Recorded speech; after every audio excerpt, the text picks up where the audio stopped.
Today, we take a look at President Obama's first day in office with Vice President and Director of Governance Studies, Darrell West. All right, Darrell, no more campaigning, no more transitioning. He is now the 44th President of the United States, so President Obama needs to roll up his sleeves and get down to work. Where does he begin? The big issue is the economy. That's the thing that is of concern to every American. Unemployment is rising. We have a $1 trillion budget deficit. And so his economic stimulus package, I think, is very interesting because it has a lot of stimulus in it, but it also is trying to set various policy priorities. He wants to put money in for health information technology to help the healthcare sector. He wants to put computers in schools to help the education process. He wants to expand broadband to rural areas, which are currently underserved, and he wants to improve energy efficiency in federal buildings. And so it really is one of those big, all-inclusive types of legislations that does the economy, healthcare, education, and energy all at one time.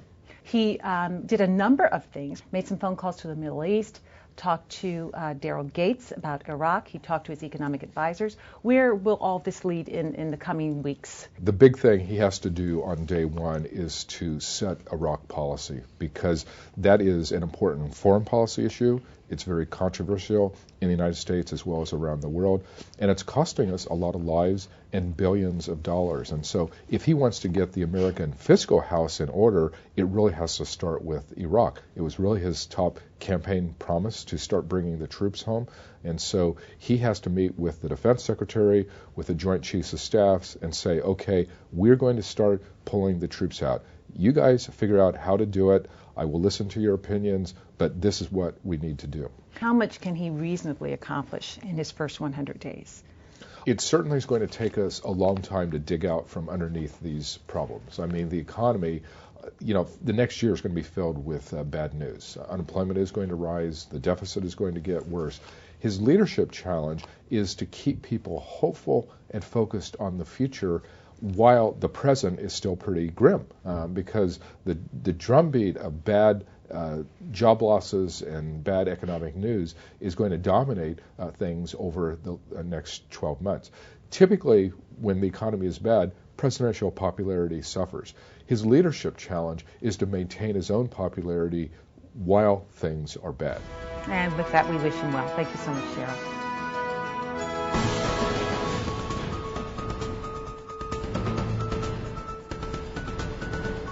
Well, I think the president does need to fix the economy. I think he needs to, among other things, tackle energy policy. Help the homeless.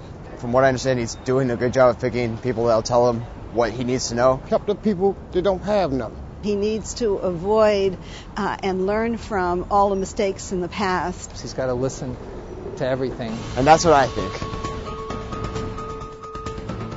Hi, I'm David Mark with Politico.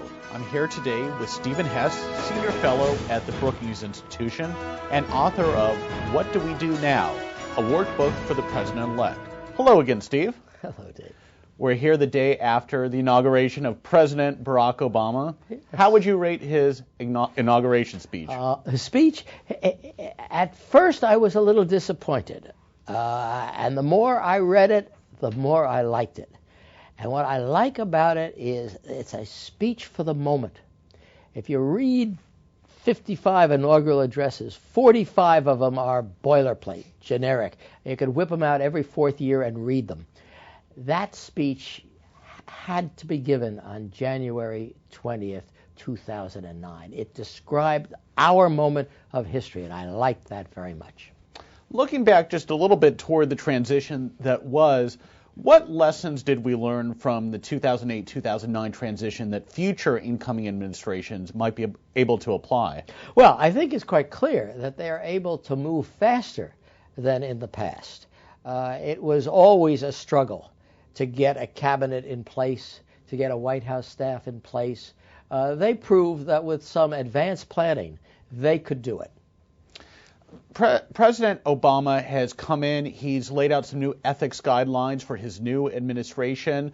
How do you see this playing out? Is this a good first move for him? Would he have been better off to have a policy move, or is a process decision a good way to start out? Well, He's got a variety of executive orders that he can put out at this time because he's set to do it. You don't have to go back to Congress to do it. It shows initial progress. For whatever purposes he wishes to use them, the idea of some very quick changes as reflected in things that a president himself can sign makes a lot of sense.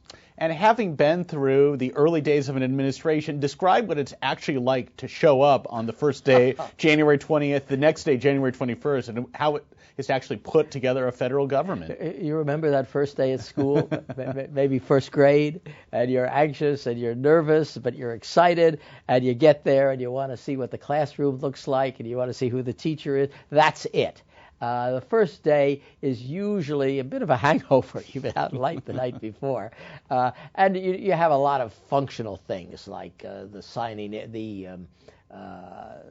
in, what it's called, the swearing in of the White House staff. There are certain parties that are still going on that the president has, perhaps for the Inaugural Committee, perhaps for the people who were in the parade. So it's rare that an awful lot of serious work gets done on the first day. but a lot of foul-ups can happen on the first day. You're laughing because these folks have already experienced some. Yes, that does happen. I can remember the first executive order that Richard Nixon wanted to put out, and we were all set to go except we couldn't find any pens. It's pretty hard for a president to sign if you don't have any pens. Finally, we found in the basement somebody produced some old pens. They weren't exactly quill pens, but they were dusty, and they were pens that you had to dip in ink. And that was just fine symbolically, except the ink got all over the president's hands. Daniel Patrick Moynihan took out his Irish silk handkerchief from his breast pocket, and the president cleaned up his hands. So some days you can't find the pens. Other days you can't work the email system. Does it seem like President Obama did enough during the transition to prepare? Looking back, finally, how would you rate his role in the transition? It was a very good transition. It really was. There were a few minor glitches by the last week or so. Vetting that should have been better done, but you figure there's always going to be that sort of stuff. I would rate this very high. I would rate this up with the Ronald Reagan transition as the two best ones that we've ever had. All right, that's all we have time for today. Thanks for joining me. You're welcome. Be a part of the presidential transition. Join our pundits and experts for The Scouting Report, our live web chat every Wednesday afternoon at 12:30. Log on to www.brookings.edu/transition.